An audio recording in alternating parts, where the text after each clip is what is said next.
तुम्हें क्या लगता है कि तुमसे जानबूझकर झूठ बोला गया जिसके लिए तुम गुस्सा होकर बैठे हुए हो? नहीं, जानबूझकर नहीं, परंतु अत्यंत मजबूरी में तुमसे झूठ बोली गई थी।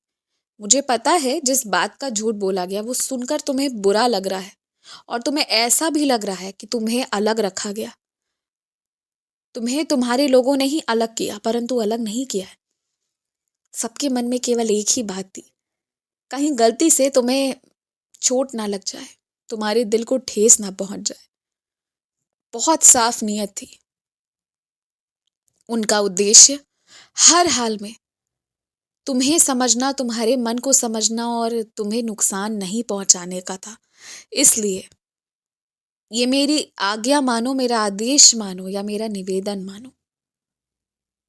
गुस्सा होना है हो लो, परंतु रिश्ते खत्म करने की बात सोचना भी मत, सोचना तक मत।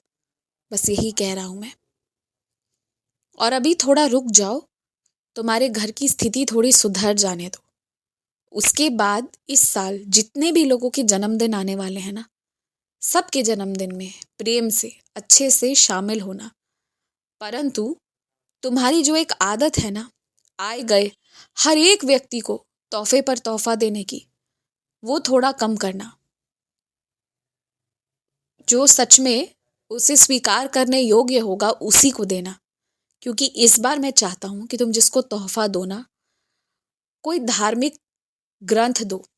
उससे खूबसूरत कुछ हो ही नहीं सकता, क्योंकि कुछ लोगों की रुचि भी है धर्म के मार्ग पर।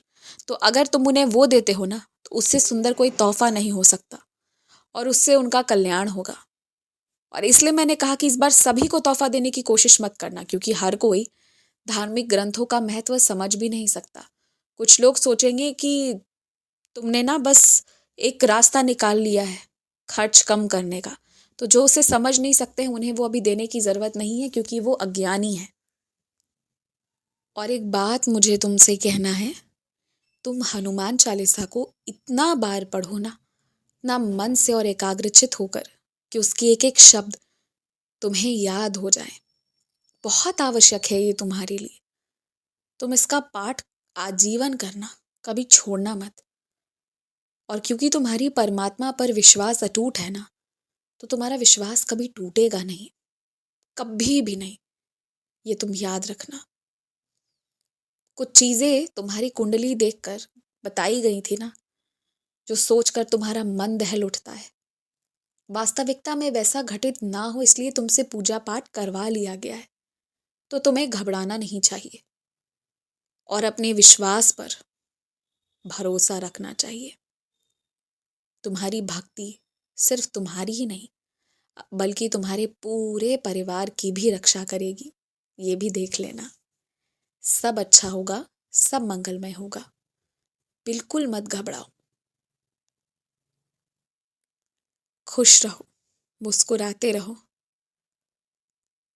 घर आए अतिथि का बहुत अच्छे से सम्मान करना, स्वागत करना, खाने पीने, नाश्ता, हर एक चीज़ का इंतज़ाम खुद तुम देख एक बार ज़रूर लेना। और अगर तुम्हें मंदिर में या कहीं भी कोई ऐसी सेवा मिले जिसमें तुम्हें आए श्रद्धालुओं का जूता भी साफ करना पड़े ना, तो शौक से करना। वो भी एक बहुत बड़ी बात होती है। वो ये दिखाता है कि तुम अपना अहंकार त्याग दिए हो। जो सेवा मिले वो करना और पीछे मत हटना। तुम कोई भी सेवा करके बहुत बड़े बन जाओगे, छोटे तो हो ही नहीं सकते। और मुझे पता है ऐसी कोई बात तुम्हारे मन में है भी नहीं। दीर्घायु भव।